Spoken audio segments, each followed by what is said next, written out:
நம்ம கங்கை அம்மன் கோயிலுக்கு வா. கோவிலுக்கா? என்னாச்சு? ஆம். ஏதாவது பிரச்சனையா?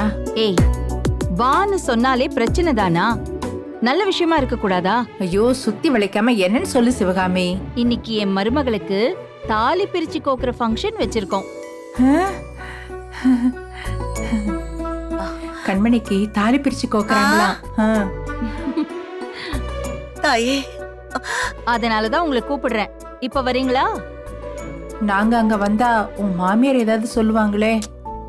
அதெல்லாம் யோசிக்காமலையா நான் உங்களை கூப்பிடுவேன். நீயும் வரணுங்கிறதுக்காக தான் இந்த ஃபங்க்ஷனையே கோவில்ல பிளான் பண்ணிருக்கேன். அப்படியா? சரி, ஆனந்த கண்ணீர் வடிச்சதெல்லாம் போதும். சீக்கிரமா 2 பேரும் கிளம்பி வாங்க. இதோ உடனே வந்துடுறோம்.